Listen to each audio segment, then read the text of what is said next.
Having products and services, of course, is your great commodity as a business. But that's only half of the equation. What's the other half? Well, it's the people who actually purchase your goods and services.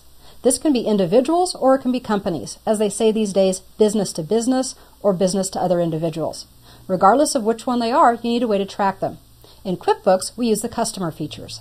In this chapter, we'll learn how to add customers and even how to add custom fields so we can track exactly the information we want of those all-important people who purchase our services and products.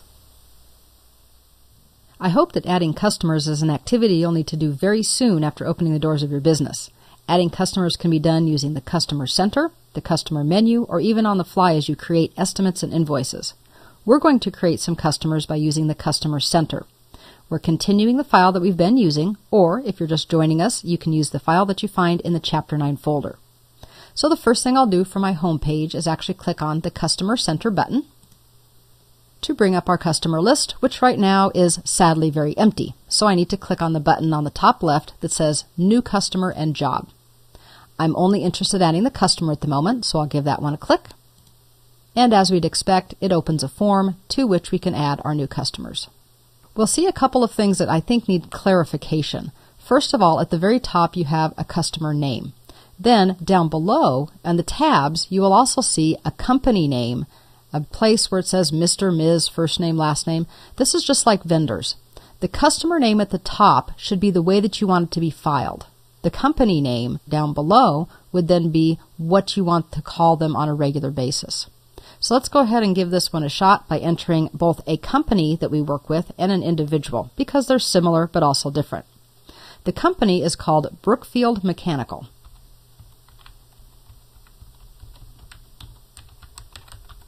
They don't currently have any opening balances or anything with me, so I'm going to go ahead and just click down where it says company name. I will re-enter the same information.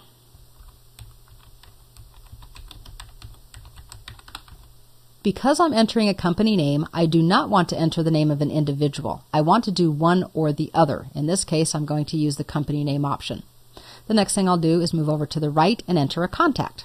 The contact I have is named Caitlin Smith. Below all of this, you'll see the normal contact information. We can have a phone, a fax, an alternate phone, even an alternate contact in case Caitlin is not in the office. We can also include an email and a CC. This would be very important for things like invoicing. I actually do much more of my invoicing electronically by sending it in email than I do regular mail or fax. By having both the email for Caitlin, who might be my primary contact, but also a CC, the CC could actually be somebody like an accounting clerk or somebody who's supposed to also receive a copy of invoices. We also have, of course, the same information for billing to addresses and shipping to certain addresses. Notice that there's only one for the bill to, but we also have multiples for ship to because people can have different locations. Also because you might need a mailbox, like a post office box, as well as a physical street address because some companies can't deliver to a post office box. All of this should normally be filled in. I'm just not going to take your time doing it because I know you know how to type addresses and phone numbers. If you want to add multiple shipping addresses, just note that there is an Add New button on the bottom. Once you have more than one, you can choose to edit or delete them. And there's also going to be a checkbox that lets you define which one should be the default shipping address. All of that is on the Address Info tab, but at the top of the dialog, we have a couple more tabs that we need to talk about. First of all, we have Additional Info. First thing it wants to know is, what kind of customer is this? Well, from the drop-down, I can see that I don't currently have any defined. The type of customers that you have will depend on your business. Since this particular business is about computer training, they might be things like corporate customers, government, medical, legal, and maybe even training centers, so we're training for other trainers. I'm going to simply add a new one very quickly so I can have it for this particular record. I'll click Add New. It's a very simple box, and I'll type in corporate. Another option that I always have is to actually go to the customer types by accessing the Lists menu and doing all of these at one time. Since I'm looking at it now and not seeing that I have any entries, that might be another task I'll put on my to-do list to go up and actually fill all of this in at a different time. I'll go ahead and click OK, and that puts in the corporate type, and now I'm down to terms. The terms for this company are net 30. Once I get employees in the company, I can assign a sales rep to this particular account. I can tell them that their preferred method of sending invoices and statements is via email. And once I get my sales tax set up, I can also put that information in as well.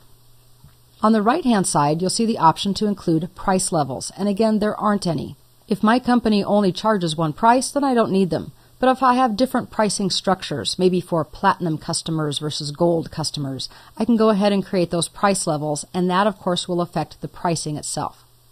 The next tab we want to look at is payment information. I can put in their account number, their credit limit, their preferred payment method, and I can store credit card information. I need to stop for just a second there though and caution you about credit card information. If you are going to keep credit cards, then it is your fiduciary duty to make sure that this file is secure and that you do everything within your power to keep the information on your hard drive secure as well. That means implementing security for logging into QuickBooks, and it also means securing the equipment as a whole. That's a whole different discussion, but these days we really have to be careful about the theft of personal and private information. So if you're going to store it, it's your job to make sure that you're storing it securely and honoring the trust that your customers have given you by keeping the information. One thing that you can't store is the little 3-digit code, the security code from the back of the credit card. There's an organization out there that makes rules for what has to happen with software that manages financial information, and one of those is that you can never store the code. That's something that the customer has to give you every time they authorize the purchase. So that actually is a pretty good idea to make sure that we don't abuse the right of having their credit card. That really is all there is to it. I'll go ahead and mark this one OK. And then we can see Brookfield Mechanical has been added to our customer list on the left-hand side of the screen.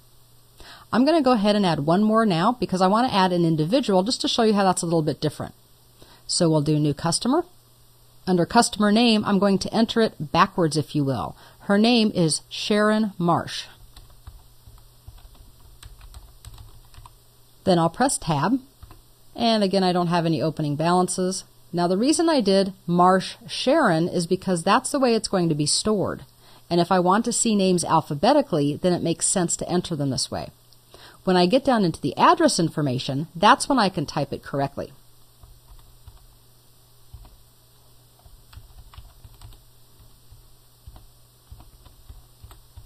All of the other information, of course, is going to be exactly the same, with one exception. I'm going to go into my additional info. And remember, I only created one type of account. Well, I'm going to go ahead and look at my types again from the drop-down. And I see that there were a couple others like referrals, retail, wholesale, but none of those make sense for me. So I'm simply going to do another Add New. And this one I'm going to type Individual. Remember that any time you use these types of fields, they can be used for sorting, for filtering, or even for creating custom reports. So it's not required that you do any of them, but as you're creating or modifying the lists, or as you're implementing them within your forms, just be thinking or remembering how they will actually be used. That might help you come up with the different types of things that you'll create. I'll click OK, and I'll click OK one more time. And I now have both a corporate customer and an individual entered into QuickBooks.